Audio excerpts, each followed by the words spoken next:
Okay, so this is lecture 2 in Unit 1. This time talking about Chapter 2, which is all about ancient Greece. One of the reasons that you are going to read this chapter is because you'll find that Western civilization, and what we mean by Western civilization is civilization that grew up in the Western Hemisphere, which then later also came over to North and a little bit South America. Western civilization keeps fluctuating between a classical aesthetic and a classical aesthetic that's informed by the ancient Greeks and ancient Romans, and then a non-classical aesthetic, and sometimes this is called the Romantic aesthetic, and you'll actually see that there's a chapter called Romanticism that we'll cover towards the end of the course. So, a couple of things to understand about ancient Greece. First and foremost, when we look at where ancient Greece is, this is a map of the Mediterranean. We had been talking about in the last chapter the Middle East with the area of Mesopotamia, which is in present-day Iraq, which is actually off this map. It would be east here of Turkey and Syria. But you also read a little bit in chapter 1 about ancient Egypt. So this is Greece here, and you can tell that it's kind of smack dab in the middle of the Mediterranean. Many of you probably have heard of the Roman Empire, of course, with its capital of Rome, Italy, which is the next great empire after the Greeks. And this culture of ancient Greece and ancient Rome eventually spreads west and north. And ancient Greece has culture that spreads east and a little bit south. So it really pervades the Mediterranean world. Some other things to understand about Greece is that it's a region that is surrounded by the Mediterranean, but it's also very mountainous. So unlike the Fertile Crescent, which was largely flat with a source of fresh water from the Tigris and Euphrates rivers, Greece does have fresh water, just nothing, no body of water that's on the same scale as, say, the Nile in Egypt or the Tigris and Euphrates in Mesopotamia. So they do farm, but they have a different kind of farming, a different kind of agriculture, and they also rely a lot on the sea. You can see some other maps here. This just gives you an idea of sort of the topography of Greece, the very mountainous and water that surrounds the Greek islands that is typical of the Greek geography.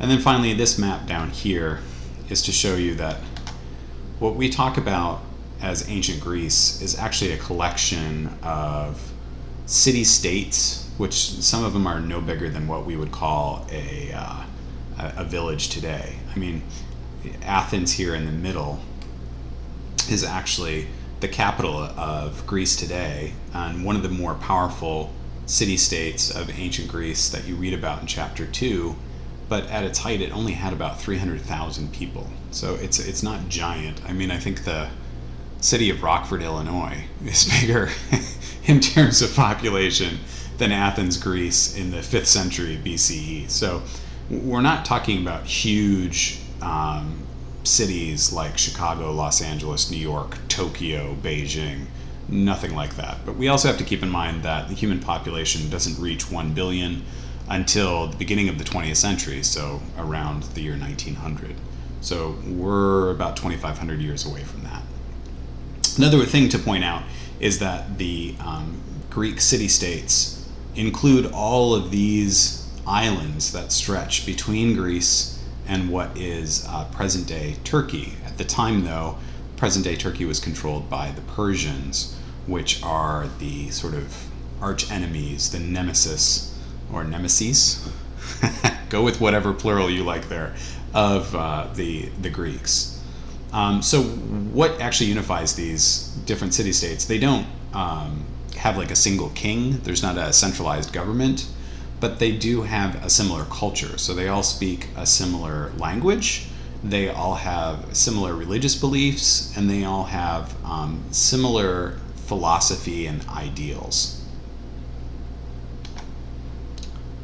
So speaking of beliefs and philosophy, one of the keystones of Greek culture is this idea of rationalism, right?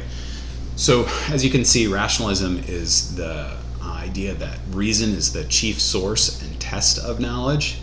And this might seem silly to you and I, because we say, well, of course, what else would you use to test knowledge, or just what else would be the source of knowledge aside from reason? Well, we have to remember that for a long period in human history, superstition and religion were the chief sources of knowledge. So how do you know about your world? Through your religious beliefs, or through the mythologies that your culture has passed down to you. This emphasis on intellect over emotion or instinct can be found in a lot of Greek art. So I think Chapter 2 is trying to emphasize that to you, the understanding of what's behind the artwork of the Greeks, what is driving their art, what is the foundation of their own aesthetic that is truly Greek. And it's this idea of rationalism, of logical thought and intellect. So we'll take a look at a couple of those examples. First, though, a couple of things about Greek thought. Many of you who've taken a Philosophy 101 course know that philosophy is basically born in ancient Greece. It's weird to say that because, of course, there were other cultures that were thinking. It's not like the Greeks are the first people to think. However, the Greeks have a systematic way of thinking. So they've actually created sort of schools of thought. Again, though, this is not something that's exclusive to the Greeks. There are schools of thought, certainly, in ancient China, for example. But to understand the school of thought that comes out of Greece helps you to understand the art a little bit better. So there are three basic categories of Greek thought, and you can read more about these in the textbook, but one of the earlier categories was this idea of what is the world made up of? Today we would talk about this in terms of science, and actually for a long time, science was just called natural philosophy. It wasn't until really around the 1800s, I'm talking about just 200-300 years ago, that we started to use, instead of natural philosophy, the word science. So naturalists in ancient Greece were philosophers who tried to think, what is the world made up of? And many of you probably have heard of some of these older theories, like the world is made up of 4 elements, earth, wind, water, and fire. You might not know and be surprised, as I was, to find out that the ancient Greeks actually had theorized that maybe the world was made up of these indivisible particles, and they called them atomna, which is where we get our word atom. And of course, that actually turns out to be true from a physics standpoint. The second school of thought is a school of thought that discusses the abstract and the mental. This is what, if you're into psychology, you would call metacognition. It's like, how do you know what you know? Which is, it sounds like, whoa, deep thoughts, man. It really is, though, an inquiry into how is it possible for us to know any truth about anything.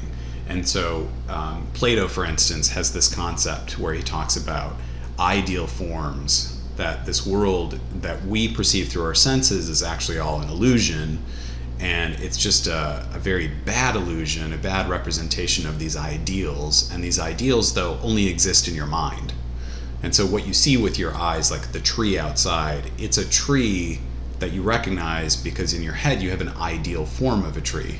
And this makes a little bit of sense if you think about it, because every time you see a different kind of tree, it's not like you're shocked. So if you grew up all your life around oak trees and then you went away for like camp and you saw pine trees, I doubt you were thinking like, oh my God, what is that?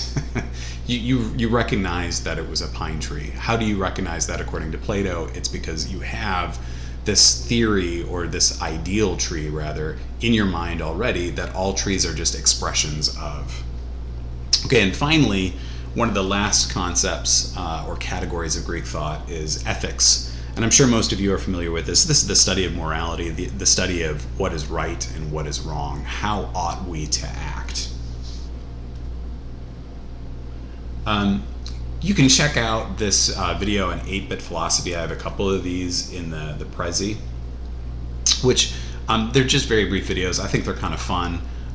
If you grew up in an era of video games, as I'm sure many of you did, you'll recognize the sort of 8-bit graphics of early video game systems, and this is a simple graphic or animated way of explaining some of these deeper ideas of Greek philosophy. And to me, it's a little bit more fun to watch these videos than it is necessarily to read the somewhat dry text on Greek philosophy in your book. Also, if you have no idea about who Plato is, you could watch this brief video. This is also narrated by that guy Alain de Botton, who did the video for the Icebreaker. I think you'll really find it fascinating, especially because Plato is still applicable in our world today. So this ancient Greek thinker who either invented Socrates or at least wrote down Socrates' thought and teaching, he's had a major impact on, for instance, early Christian thinkers that then turned Christianity into what it is, which is a combination of the Judaic religion and Greek philosophy. Okay, so that's just a quick side note about philosophy and how deeply the Greeks thought about their world. And you can get the sense from that this is not a casual society. This is a society that is heavily into thought. So how does that come out in the arts? Well, one of the interesting expressions of rationalism comes out from Greek theater. The Greeks viewed theater first as sort of a religious concept, that this is a way of honoring the god Dionysus. Later, though, it was thought of as having like a practical application, that you would go to the theater to watch these plays in order to experience something called catharsis, which is sort of this emotional release or emotional relief. And several Greek philosophers, like Plato, for instance, and Aristotle even, talked about why something like catharsis and pretending, which is essentially what theater is, why something like that could be important for a society.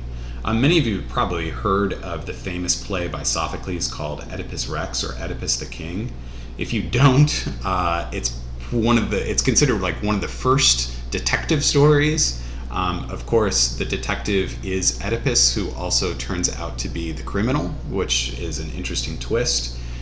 Later in the 19th century, a famous psychoanalyst by the name of Sigmund Freud, the guy who did cocaine, he comes up with a theory called the Oedipus complex, a twisted theory about how young boys are actually in love with their mothers and fantasize about killing their fathers. If you ever want to know where that all comes from, I highly recommend reading the play. It's actually very approachable, and it's a quick read. So I gave you the link there to the play through MIT. That's the Massachusetts Institute of Technology, if you're interested.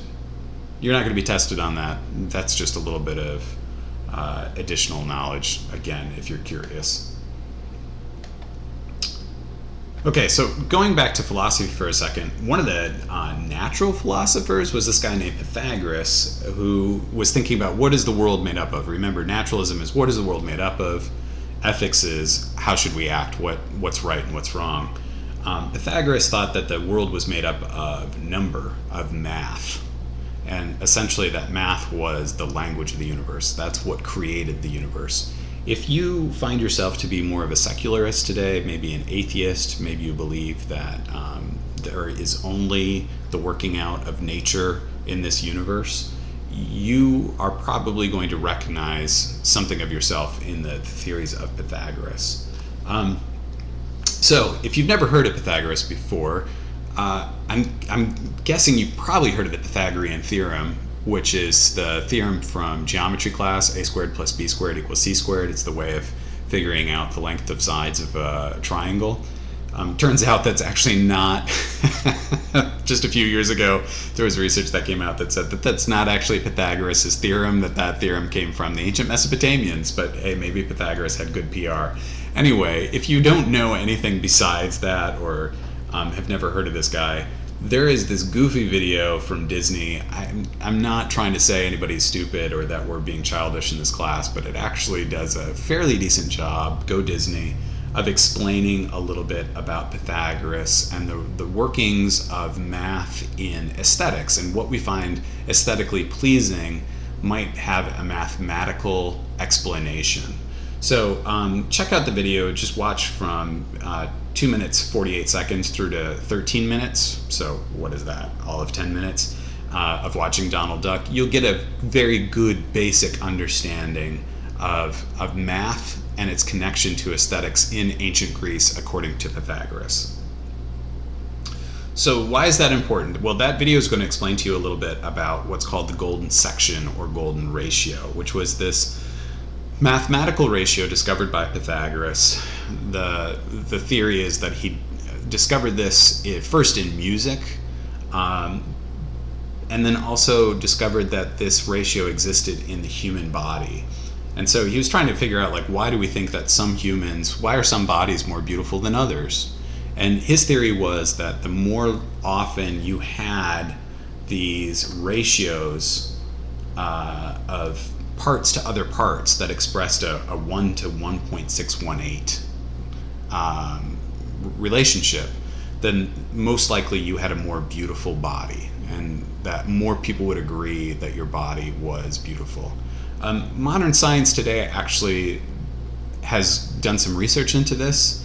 It's not necessarily that we're looking for the 1 to 1.618 ratio, but it does seem to be that the more symmetry you have in your body, the closer you are to 1 to 1, the more attractive we might find you. So like all human faces have different variations. One eyebrow is higher than the other. Your right ear might be lower than your left ear. You might have a mole on the left side of your face that you don't on the right side of the face, etc.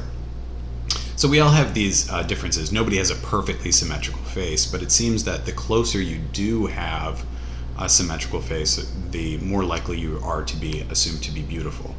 So Pythagoras might have been onto something a little bit. He did discover, and we've now found out as the human race has continued, that there are all sorts of expressions in nature of the golden ratio. And so this started the Greeks on this path of, when they created something, whether it was a sculpture or a building, that they would try to incorporate this ratio into that sculpture or that building to ensure that the consumer, the viewer, would find that object to be beautiful.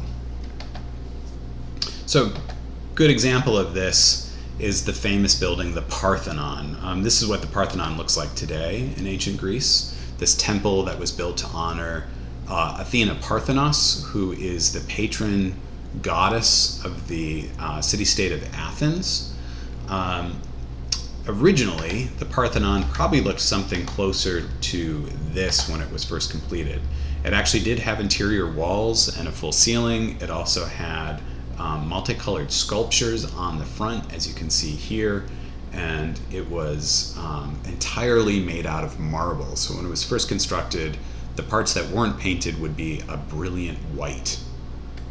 So this building was built after the Greeks defeated the Persians, mostly with the help, almost single-handedly, of the Athenians. So this shows again the Persians from what is modern Turkey, how close they were to Greece, and this war that was launched through the aggression of the Persians trying to take over the Greek peninsula.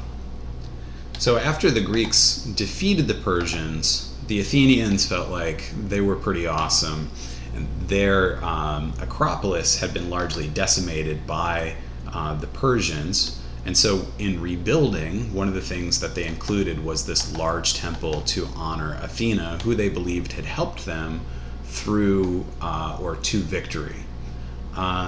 So this is actually an expression of the Athenian, how do I put it, like big-headedness, perhaps? And also this belief that the Athenians as humans were more powerful than the Persians.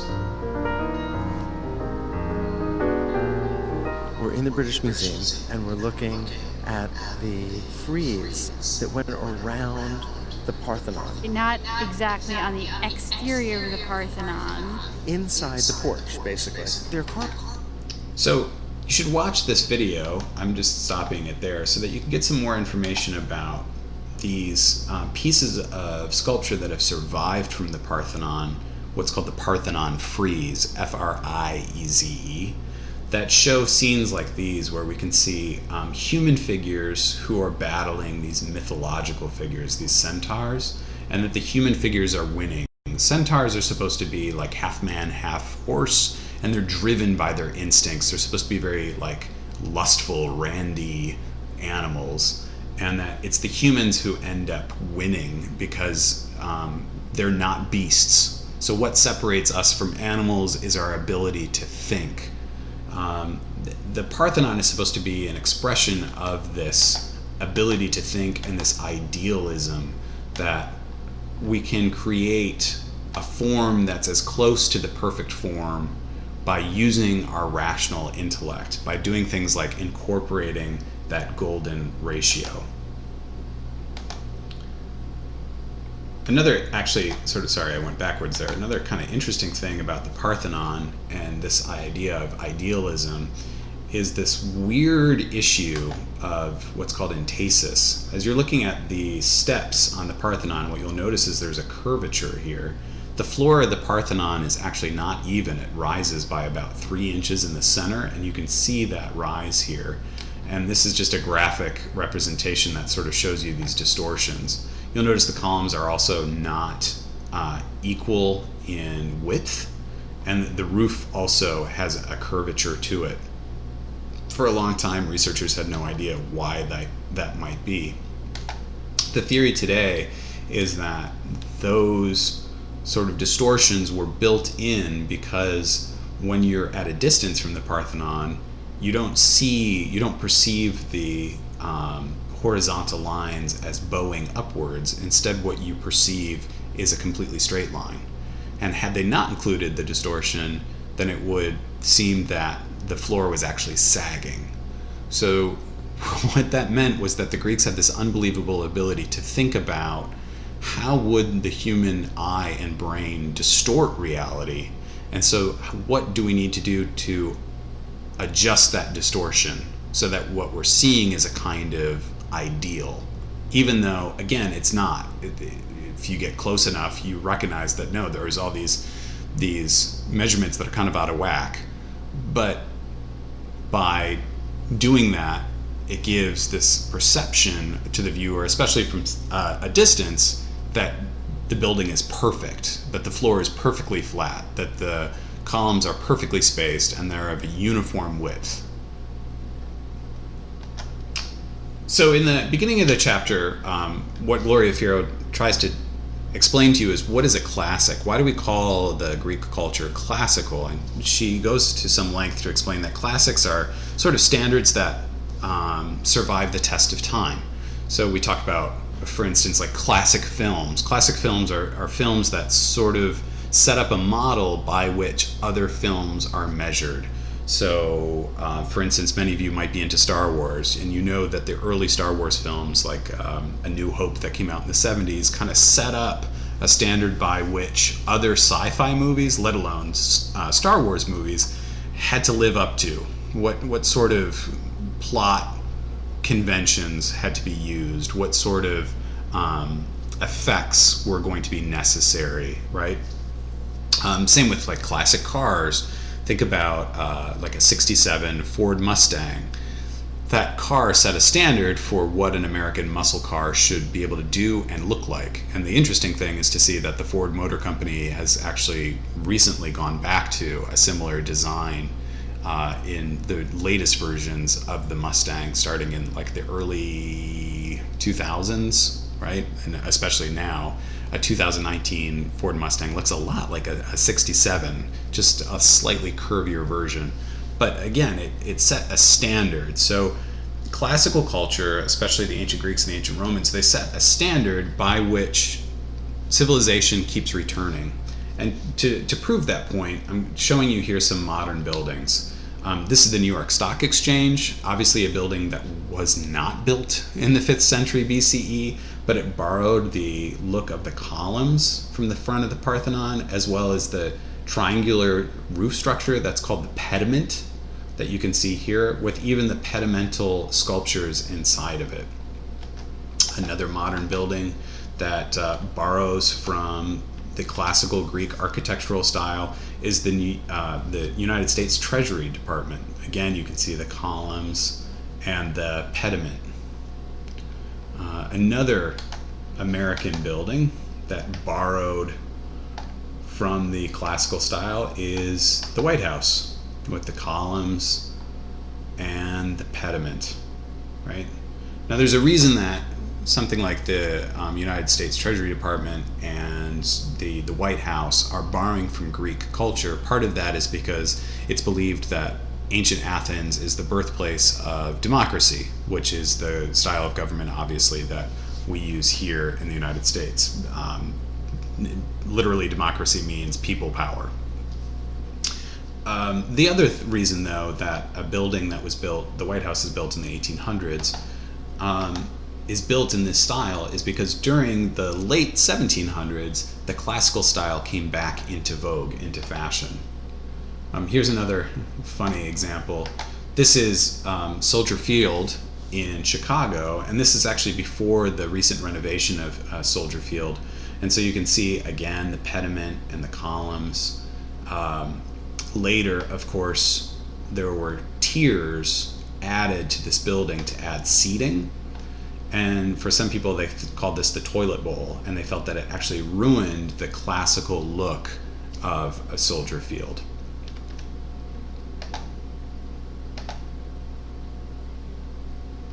Okay, so another example of rationalism, and also to a certain degree of idealism, is in the classical style of sculpture. So the classical style in ancient Greece, I mean, we talk about like the White House is done in the classical style. What is it based off of? It's based off of ancient Greece. So the classical style in ancient Greece is based off of what? Well, they're the originators. So what are some of the rules of their style? The classical style is often symmetrical, and it is created in proportion, and balanced proportion is key. There's also a drive towards realism. So if you're making a sculpture of a person, trying to make it look as realistic as possible. Later we see that the Greeks even moved beyond realism to go into what's called idealism. That is, can we make a sculpture of a human that's actually beyond human? It's more perfect than any real human possibly can be. Finally, focusing a lot on humanism, especially when we're talking about sculpture. A lot of ancient Greek sculptures are of naked people. Why? What's the obsession there? Well, it seemed to be that the Greeks were the first to believe in the power of people, that people had a great ability at creating, at thinking, at solving problems. And we can see then this idea of borrowing from humans when it comes to making things like the Parthenon. So remember, the Parthenon, it seems, was built on many different ratios, one of them being the golden ratio, but the golden ratio is expressed in the human body. You can find that ratio, for instance, in the distance between your waist and your head to your waist and your toes. That's about 1 to 1.6. So using those proportions that are found in the human body and then trying to incorporate them into buildings or copying them into sculpture, for instance. Another element of the classical style is this idea of balance and order. So we're not looking at chaos or randomness. That is not part of the classical style. This statue here is a very important example of this sort of hyperrealism that actually borders on idealism.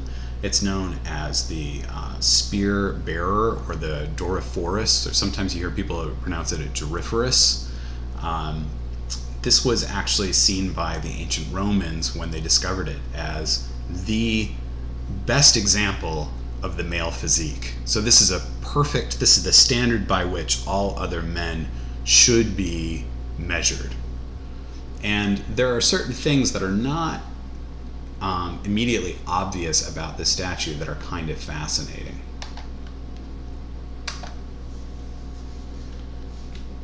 So here's a couple of images of the evolution of Greek sculpture. We know that Greek sculpture didn't come from just anywhere. They at first borrowed aesthetic ideals from the ancient Egyptians. So in this sculpture of the pharaoh and his queen, or some people actually think this is a pharaoh and a goddess, you can see the way that the pharaoh looks very solid. He's very upright, the one foot is forward, the hands are at the sides. The body is slightly idealized into geometric shapes rather than really purely natural shapes. This is a Greek sculpture called the Kouros, which is just a male sculpture. They were used as grave markers and also decorations in temples. And this is called the New York Kouros. I'm actually not really sure why it's called the New York Kouros. Maybe one of you would want to write about that or comment about that at some point during the unit. So in the New York Kouros, you can see it's very similar to that Egyptian sculpture in almost the exact same stance. The one foot forward, the hands at the sides. It's very upright. It's very geometric. Check out the line of the sternum that goes all the way from basically the throat through to the navel, right? And we see that same geometric stylization in the hair. That's not supposed to look like it's braids necessarily. It's just supposed to look like hair that's not free-flowing necessarily, but still, if looking at it, I think to moderns like you and I, it looks more like he's wearing a hat. Just to be clear, by the way, this is not the pharaoh's hair, that's the pharaoh's headdress. This is the queen or goddess's hair, though, and you'll notice how that also is fairly geometric in the way it just seems to lay on her head. So then, surprisingly, the Greeks step away from that Egyptian formalized style into this much more natural style that you can see here with this piece by Polykleitos, again, the spear bearer. One of the things that you'll notice is his more relaxed posture. So he doesn't seem as stiff and as upright. But again, there are some subtle differences that maybe you didn't catch in terms of the balance and the proportion of that statue. So to learn more about that, I encourage you to watch this brief video down here that talks a little bit about how Polykleitos actually had divided the body both vertically and horizontally and changed the position of the body to make it seem more natural. And then also you can see in that video a sculpture similar to this one that was later found. It's a bronze piece that goes beyond naturalism into this idealism, where this man has certain distortions to his body to make him look more powerful, to make him look more elegant. One of those distortions, which I think many of you probably could pick up on, is his arms are overlong. They're much longer than they actually would be naturally. And there's an interesting theory as to why the Greeks are doing that. Why do they move from something that looks realistic to something that's beyond real, to this idealist kind of aesthetic?